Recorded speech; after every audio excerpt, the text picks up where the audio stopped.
በውሸት ታሪክም ቢሆን እናቴን አሳምኛታለሁ። ከሰላም ጋር ለምን እንደተባረርኩ እውነተኛ ታሪኩን ብታውቅ ኖሮ ዘልዝላ ነበር የምትሰቅለኝ። ላም ቀንዷ አይከብዳትም። እኔ ደሃዋ እናትሽ ይሻልሻል። እሺ እናቴ፣ ድሮም ባዳ ነው። አንቺ ሁሌም ታዋጪ ነበረ። እኔ ግን አንቺን ዋሽቼ ከሷ ጋር ተቀመጥኩኝ። እባክሽ እናቴ ይቅርታ አድርጊልኝ። በጣም ናፍቀሽኛል። ነይ እኔ ልጅ፣ እኔ እናትሽ አለሁልሽ። ነይ ልቀፍሽ። አንቺ ውሸታም! ይሄን ሁሉ የውሸት ታሪክ ከየት አባሽ ፈጥረሽ ነው የምታወሪው? እውነቱን ባላቅ ኖሮ አምንሽ ነበር። እዚህ ከመምጣትሽ በፊት እያንዳንዷን ነገር ቀድሜ ሰምቼዋለሁ።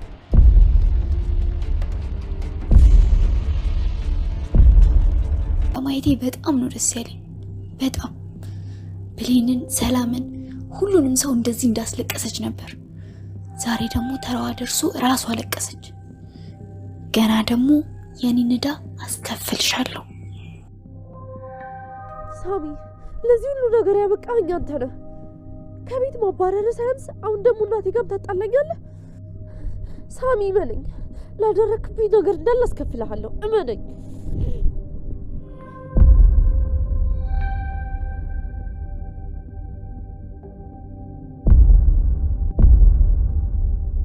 ለማን አባቷ ነው ደግሞ የምትደውለው?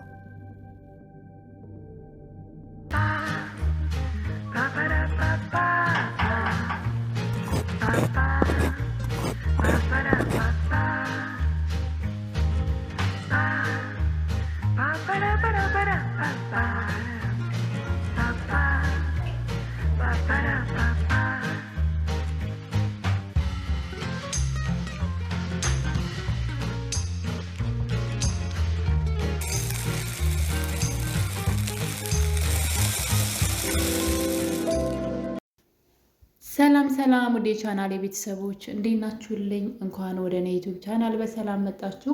ደህና ናችሁ ወይ? በዛሬው እንግዲህ በአደራ ድራማ እንደሚታወቀው እንግዲህ ሰላም አሁን ላይ ሁሉንም ነገር አውቃለች ማለት ነው። ልጇ ብሌን መሆኗን ካለማወቁ ውጭ ያላወቀችው ነገር የለም። የወንድሟን ተንኮል እንዲሁም የቃልን ተንኮል እንግዲህ ሁሉንም ነገር ደርሳበታለች። እናም በመጨረሻም እንግዲህ ቃልን ከቤቱ አባራታለች። አንቺ ለኔ አትጠቅሚኝም። በነገራችን ላይ ወይዘሮ ሰላም በአእምሮ ጭንቀት ስትታመም አብራት ቁጭ ብላ ከጎኗ ሰው ገለሻል እኮ እናቴ፣ ስለ እኔ ብለሽ ሰው ገደልሽ እያለች አእምሮዋን ስትጎዳት ነበረ። በዛ ላይ የፖሊስ ፕሮግራምን በመክፈት ደግሞ እንድትፈራ ሰላም አእምሮዋ ስለታወቀ እዛ ጋር የምታየው የራሷን ተግባር ነውና የገደለቻት ሰው ወንድሟ ሲያጋለጣት ፖሊሱ እሷ ናት እያለ ሲያስፈራራት ብቻ ብዙ ነገር አእምሮዋ እንዲቃወስ ስታደርጋት ነበርና እንግዲህ ሰላም እውነቱን በብሌን በኩል አውቃለች ማለት ነው። ይህን ነገር ካወቀች በኋላ እንግዲህ ቃል ልታስተባብል ሞክራ ነበረ። ነገር ግን ወይዘሮ አልማዝ ይህ ሁሉ ሴራና ተንኮል እንደውም የእሷ እንደሆነ ከባህሉ ጋር መሆን ብቻ አይደለም፣ መጀመሪያ ስነቃ ያየችኝ እሷ ነበረች። ነገር ግን እንግዲህ ይህን አጋጣሚ ተጠቅመውበታል። እኔን እንደሞትኩ አድርገው በድብቅ አስቀምጠውኝ ከአንቺ ገንዘብ እየወሰዱ እያስፈራሩ ይሰጡኝ ነበር በማለት ዋናዋ የሴራው ዋና ባለቤትም ራሷ ቃል እንደሆነች ከባህሉ ጋር ሆና እንግዲህ አጋልጣታለች። በዚህም የተነሳ ሰላም እስከ መጨረሻው የቃል ነገር ቆርጦላታል። ለዛም እንግዲህ ከቤቷ ሻንጣዋን የያዘቻትን ይዛት የገባችውን ብቻ አስይዛ ከቤት አባራታለች። በኃይሉም እንግዲህ ይህን ነገር ቃል እንደምታውቁት ቃል እናቷን ሰላም ቤት መታ አዋርዳታለች። አላውቅሽም በማለት በሽተኛ ናት እያለች ብቻ በእናት ላይ የማይደረጉ ነገሮችን በመናገር የፈለገ ድራማ እንኳ ቢሆን እናትን እንደዛ ማድረግ ልክ አልነበረም። እንግዲህ እናቷን በጣም ብዙ ነገር አስደርጋት ነበረ። በመጨረሻም እንግዲህ እናትየዋ ለሰላም ይሄን እውነት እንኳ ብነግራት ሰላም አትረዳኝም፣ ምክንያቱም ቃል በውሸት አእምሮዋን ስለመረዘችው ቃል ልጅሽ አይደለችም የሚል ሀሳብ ብነግራት አሰማኝም ብላ እንግዲህ ቤቱን ለቃ ሄዳ ነበረ፣ የቃል እናት ማለት ነው። ይሄ ነገር ለቃል በጣም ተመችቷት ነበረ። ብዙ ነገሮችን እንግዲህ ስታደርግ እያየን ነበረ። ነገር ግን ምንም አይነት ውጤታማ መሆን አልቻለችም። መጨረሻዋ ውርዴት ነው። በተለይ ደግሞ አልማዝ መታ እንግዲህ ሁሉንም ነገር ለሰላም ይሄ ነገር በጣም ከባድ ነገር ነው። ሰው ገድያለሁ ብላ ያመነች ሰው ናት። እንግዲህ ህይወቷን ሁሉ እስር ቤት እንደምታሳልፍ አምና ንብረቷን ሁሉ እንግዲህ ወደ ቃል እያዞረች ነበረ ሁላ ከጠበቃ ጋር እየተነጋገረች ባለችበት ሰዓት ነው እንግዲህ ብሌን ከጉድ ያወጣቻት እና ሁሌ በነገራችን ላይ ብሌን ሰላምን ከብዙ ነገር ስትጠብቃት እናያለን። ከቃል በተለይ በጣም ብዙ ነገር ልታደርጋት ነበረ። በጣም ብዙ ጊዜ ልትመርዛት ስትሞክር ብሌን ራሷ ዋጋ ስትከፍል አይተናል። አሁንም በመጨረሻው ሰዓት እንግዲህ ቃልና አቶ በኃይሉ በሰላም ላይ ተንኮል ቢያሴሩም እንግዲህ በብሌን ተጋልጧል። ይህ ነገር እንግዲህ ብሌንን ሊጎዷት ይፈልጋሉ፣ አቶ በኃይሉና ቃል ማለት ነው። ህልማቸውን ነው ያበላሸችባቸው። በዛ ላይ ደግሞ ቃል ተደብቃ ነበረ የሰላምን ንብረት በስሟ ለማስደረግ ከበኃይሉ ተደብቃ ስለነበረ በኃይሉ ይህን ጉዳይ አያውቅም። አገር ሰላም ብሎ እንግዲህ ምናልባት ወደፊት ሰላምን የሆነ ነገር ካደረጓት በኋላ ቃል ልጅ እንዳልሆነች ሲያውቅ መውሰድ ከቻለ ነው እንጂ ንብረቱን ሙሉ ለሙሉ ንብረቱ የቃል እየሆነ ነበረ። ነገር ግን ብሌን እንግዲህ በእግር በፈረስ ብላ አልማዝን አምታ እውነቱን አውጥታለች። እውነት አሸንፋለች። በዚህ የተነሳ ቃልም እንግዲህ ሰላም ጨክናባታለች ማለት ነው። ከቤቷ ጠርጋ አስወጥታታለች። ካስወጣቻት በኋላ ወደ በኃይሉ ነበር ሄደችው። በኃይሉ ደግሞ ባዶ እንደሆነችና ምንም እንደማትጠቅመው ሲያውቅ መጀመሪያ ላይ እንግዲህ ከሰላም ጋር ስለሆነች የሆነ ቀን ትጠቅመኛለች ብሎ ነበረ። ነገር ግን ሰላም ከውርሱ እንዳስወጣቻት ስትነግረው ከሰላም ምንም ነገር በሷ በኩል የሚገኝ ነገር እንደሌለ ስትነግረው ለበኃይሉ እንግዲህ በኃይሉም ዓይንሽን ላፈር ብሏታል ማለት ነው። ቃል አሁን ላይ መግቢያ ታለች። እንግዲህ በመጨረሻም ወደ እናቷ ነበር ሄደችው። መጨረሻ አማራጭ ያደረገችው ወላጅ እናቷን ነው። ወደ ወላጅ እናቷ ሄዳ እንግዲህ ለምን እንደመጣች እዛም ሄዳ ውሸት። እኔ በነገራችን ላይ ቃል መቼ እንደምትስተካከልና መቼ ከጥፋቷ ከትላንትናዋ እንደምትማር ባላውቅም ወደ ወላጅ እናቷ ቤት ስትሄድ እንግዲህ ውሸት ነበር የጀመረችው። እሱም ደግሞ ሰላም እናቷን እንደተሰደበችባት እንዳቋሸሸችባት እና አንቺን ስለሰደበችብኝ ለአንቺ ክብር ስለሌላት ነው ትቻት የመጣሁት በማለት እናቷን ልታታልላት እየሞከረች ነበረ። ሀረግዬ ግን በፍጹም የልጇን ተንኮል ጠንቅቃ ስለምታውቅ በሰው ፊት አዋርዳትና ብዙ ነገር አድርጋት ካባረረቻት በኋላ አሁን ሲቸግራት ሰላምም ስታባረራት በኃይሉም ጥቅም ስለሌለሽ አልፈልግሽም ብሎ ዓይንሽን ላፈር ሲላት እንግዲህ የሄደችው ወደ እናቷ ነው። አያችሁ፣ ለዚህ ነው ምንም ነገር አድርገን መሄጃችን እናታችን ከሆነች በእናት ላይ ያን ያክል ለገንዘብ ተብሎ ማለት ነው አይደረግም። ሲጀመርም ደራሲው እንዴት እንዳሰበው ባላቅም ቃል ያደረገችው ነገር በጣም ነበር የሚያስጠላው። እንግዲህ እናቷም ዓይንሽን ላፈር ብላ አባራታለች መልሳ ማለት ነው። ቃል አሁን ላይ አማራጭ አታለች። ያ የሰራችው ግፍ ሁሉ አሁን ላይ በተለይ ጓደኛዋ ሄለንን እንግዲህ ካስታወሳችሁ ሚስጥሯን ስላወቀችባት ከባኃይሉ ጋር ሁና አርቃ ደብቃት ነበረ ማለት ነው። ልጅቷን ችግር ውስጥ አስገብታት ነበረ እና ሄለን ዛሬ የእሷን ውድቀት በዓይኗ አይታለች፣ ባትፈልገውም ማለት ነው። እንደዛ በባኃይሉ ችግር ውስጥ ካስገባቻት በኋላ እንግዲህ ሄለን ከዛ ቤት ወጥታ ሄዳ ነበረ። ያኔ ለብሌን እውነቱን እናገራለሁ ብላ ነው እንግዲህ ሰላም እናትሽ ናት በማለት ለብሌን ይሄን እውነት ስትናገር ነው እንግዲህ ችግር ውስጥ የገባችውና ከዛ በኋላ እንግዲህ የት እንደሄደች አናውቅም። ለብዙ ጊዜ አላየናትም ነበረ። ነገር ግን በመጨረሻው ሰዓት ቃል መግቢያ ስትንከራተት እንደምታዩት ሄለን መንገድ ላይ ቆማ ያየቻት ነበረ። ስለዚህ ቃል የዘራችውን ያጨደች ይመስለኛል። ምንም ቢሆን ሰላምን እውነቱን ተናግራ ይቅርታ ብትጠይቅ ኖሮ የዚህን ያክል መንከራተት አይደርስባትም ነበረ። ነገር ግን አሁንም ክፋት ላይ ነው ያለችው። አሁንም አጋጣሚ ብታገኝ ክፋት ነው የምትሰራውና በሌላ በኩል ደግሞ እንግዲህ የዳግምና የብሌን ነገር ነው። እንደሚታወቀው ዳግምና ብሌን ቀለበት አድርገዋል። ባሌ ሚስቴ እየተባባሉ ነው።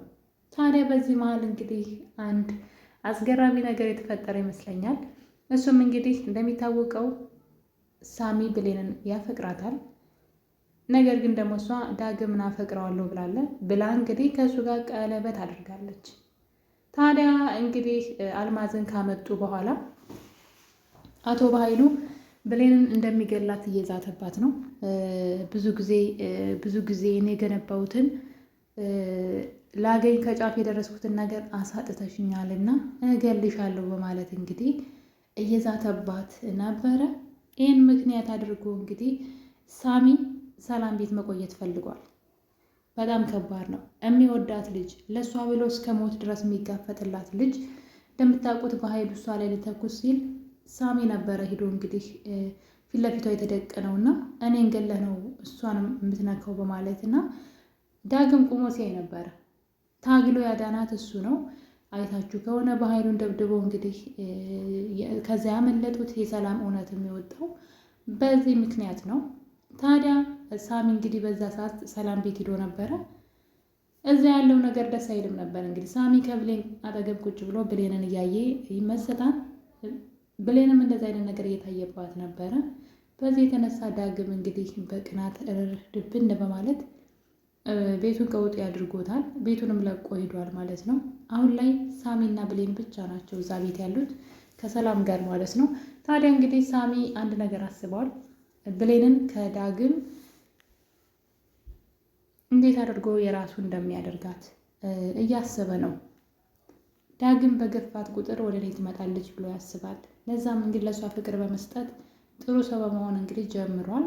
ለዛም እዛ ቤት ለብሌን አደጋ እንዳይደርስባት በኃይሉ ሊጎዳት ስለሚችል እዚህ ቤት ልሆን በማለት ሰላምን ጥያቄ አቅርቦላት ነበረ። ሰላም በሀሳቡ ተስማምታለች።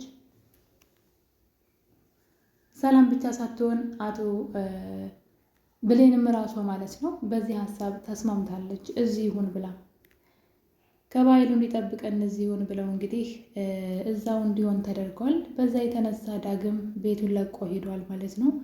እናም እንግዲህ የሚገርመው ነገር እዚህ ጋር እንግዲህ ብሌን ቀለበት አስራለች ከዳግም ጋራ። ነገር ግን ሳታስበው ወደ ሳሚ እየተሳበች ነው። ሳሚን ሳታፈቅረው አልቀረችም ብሌን። ስለዚህ ከዳግም ጋራ ያደረገችው የጋብቻ ቀለበት ማለት ነው በስሜታዊነት ተነሳስታ ነው ማለት ነው እንጂ አፍቅረው አይደለም በዚህ አይነት። ምክንያቱም ሰው ሁለት ሰው ሊያፈቅር አይችልም።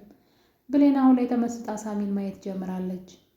እሱም እሷን መንከባከብ ጀምሯል። አንዴ ቸኮሌት ያመጣል፣ አንዴ በችግሯ ጊዜ ከጎኗ ይሆናል። ብቻ ምን አለፋችሁ ብሌን ሀሳቧም ህልሟም እሱ እንዲሆን እያደረገ ይገኛል። ነገር ግን እየተሳካለት ያለ ይመስለኛል። እንደምታዩት እንግዲህ ልጁ ባለ ብዙ ተሰጥኦ ነው። ኪችን ውስጥ ገብቶ ምግብ ያበስላል። ታዲያ ብሌን በር ስር ተደብቃ እሱን በፍቅር አይን እያየችው እያየን ነውና ይህ ነገር እንግዲህ ወደየት እያመራ ነው የሚለው ነገር በጣም አጓጊ ነው። ምናልባት ብሌን እንግዲህ ቆም ብላ አስባበት የምር ሳሚን እንደምታፈቅረው ካሰበች ከዳግም ጋር ያላትን ነገር ምን ልታደርግ ነው የሚለው ነገር በጣም ያስፈራል። በዛ ላይ ደግሞ ሳሚ ዳግም በመካከላቸው ክፍተትን እየፈጠረ ነው። ከእሷ በመራቅ በመቅናት በመናደድ እሷን በመግፋት ማለት ነው። እና በተጣሉ ቁጥር እንግዲህ እሱን ፈልገሽ ነው ከእሱ ጋር መሆን ፈልገሽ ነው እያለ በጣም እየገፋት ነው። እሷ ደግሞ ያንተን ነው የምወደው እያለች እሱን ትከተላለች። እና አሁን እሱ ካጠገቧ የለም። ተናዶ ሄዶ ጭራሽ ይጠጣል፣ ይሰክራል ማለት ነው። እና ይሄ ደግሞ አግባብ ነው ብዬ አልልም። ልጅቷን ወዳልሆነ ልህ ማስገባት ወይም ደግሞ እሱ ባስከፋትና ባስለቅሳት ቁጥር እሷ ወደ ሳሚ እንድትሳብ ነው የሚያደርጋት። ምክንያቱም ሳሚ ደግሞ ይህንን አጋጣሚ በደንብ ነው የሚጠቀምበት ማለት ነው። እሷን በመንከባከብ ከጎኗ በመሆን ማለት ነው። እንግዲህ ፍቅራቸው አደጋ ላይ እየወደቀ ይመስለኛል። ሳሚ እሷን ብዙ ሳይገፋት ፑሽ ሳያደርጋት እንዲሁ በፍቅር ብቻ እየተንከባከበ እንግዲህ ወደ ራሱ እየሳባት ይመስለኛል። ዳግም ብሌን ላይ መንከባከብ ላይ ጎበዝ አይደለም፣ በጣም ቀናተኛ ነው። በዛ ላይ ደግሞ ሲጀመርም ግንኙነታቸው ትንሽ ከበድ ማለት ከቃል ጋር የነበረው ነገር ቃል ታፈቅረው ነበርና ሳሚ ደግሞ ብሌን በጣም ያፈቅራታል። በዛ ላይ በማንኛውም ሰዓት የእሷ ጠበቃ ነው። ማንም ምንም እንዲያደርጋት አይፈልግም። ሳሚ እና ዳግም አብረው ቆመው ሳሚ ነው ለእሷ የሚከራከረው የሚጠብቃት። ያኛው እንደ ፍቅረኛም እንደ ባልም አያደርገውም። እና እንግዲህ ሁላችንም መጀመሪያ ከዳግም ጋራ ምንም አይነት ነገር ባይኖራት ጥሩ ነበረ። በተለይ ደግሞ ቀለበት ያደረገችው ቀለበት ባታደርግ ቸኩላት ጥሩ ነበረ ብታስብበት ማለት ነው። ምክንያቱም እንግዲህ ያደረገችውን ቀለበት አውልቃ ከሳሚ ጋር መሆን በጣም ከባድ ነው፣ ቀላል አይሆንም። በዛ ላይ ዳግም የሚሰጠው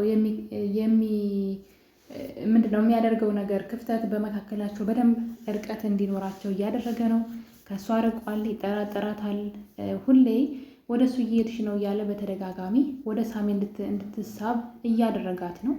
ያ ማለት እንግዲህ የጊዜ ጉዳይ ነው እንጂ ብሌን ምናልባት ሳሚ ስለሚንከባከባትና ስለሚወዳት ወደ ሳሚ እንዳትሳብና እንግዲህ ነገሮች እንዳይበላሹ በጣም ያስፈራል።